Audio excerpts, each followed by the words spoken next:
As it doesn't doubt President Jacob Zuma's leadership skills.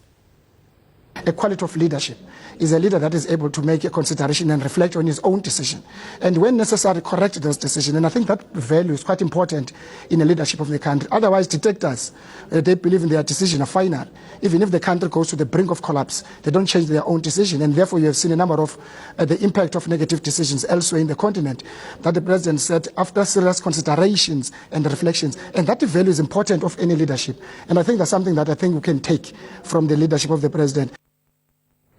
Well, in a statement released last night, the president said his decision to reappoint Gordhan was taken after numerous requests to reconsider the appointment of Van Rooyen.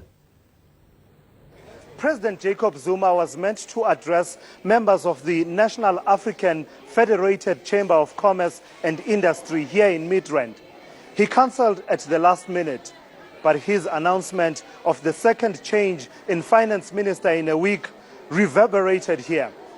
In the end, it fell on the Small Business Development Minister to inform NAFCOC members of the latest changes in cabinet and explain Zuma's absence. When the president made that decision, there were those then who felt that maybe the decision was having far more a negative impact than had been intended, and therefore the president listened to whoever came and made the presentations, and we are thankful to the fact that we also have a president that has got an ear, who would listen. Can we give President Zuma a round of applause for being flexible? I think it clearly means that we do not have a dictator for the president. This is what it means. President Zuma is not a dictator. President Zuma is a human being that listens to people. Had he not listened, the rand was losing ground.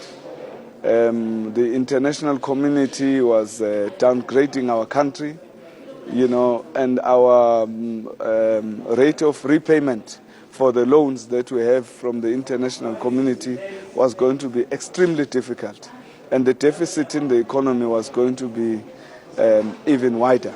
There was widespread condemnation, and the rand took a pounding after President Zuma removed Mthethwa as finance minister.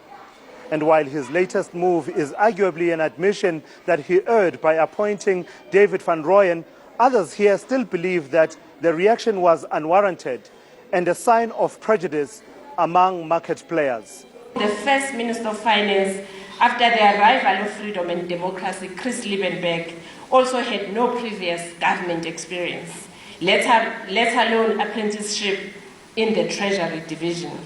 We are therefore left with no alternative but to argue that the markets here harbour antipathy for black leadership. Unlike Wednesday last week, this time around, President Zuma has outlined his reasons and expectations of Gordhan in the finance portfolio. Among them, that Gordhan will ensure alignment between the budget and the medium-term framework, as well as ensuring fiscal prudence, discipline and adherence to the budget. Philisiwe Semelane, Midrand. Well, the rand has bounced back following Pravin Gordhan's reappointment. The currency recovered by about 80 cents, but it demonstrates some restoration of confidence at least. Mthethwa's removal last week resulted in the rand nosediving, sending shockwaves across the country. The rand is currently trading at 15 rand 11 to the US dollar. Well, in the wake of all of this, some South Africans have been calling for President Jacob Zuma to be removed from office. Let's get some analysis now. Public law lecturer at the University of Cape Town, Kathy Powell, is in the Newsday studio. Kathy, thanks for coming in this afternoon. We had one analyst in the studio just a little while ago talking about the process of recalling a president. What would be the constitutional process?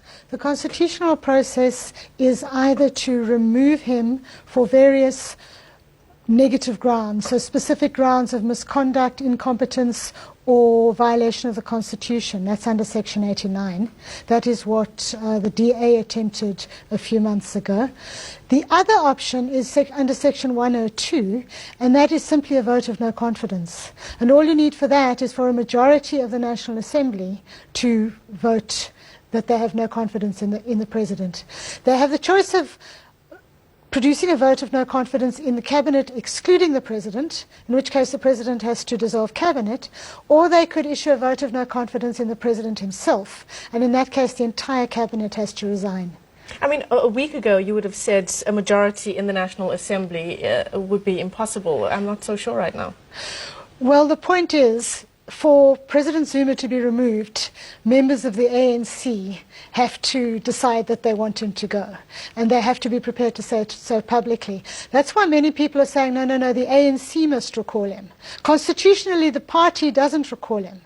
But unless enough people in the party are prepared to get rid of him, the vote will not be achieved in the National Assembly. So yes, the ANC as a body does not need to recall President Zuma, but enough people in the ANC need to support the vote of no confidence for there to be a 50% majority. And do you think that the president's actions over the past 5 days may have just tipped him over the iceberg? I think they have tipped the scale. Yeah. I don't know. There's been a lot of speculation about how people in the ANC are actually going to respond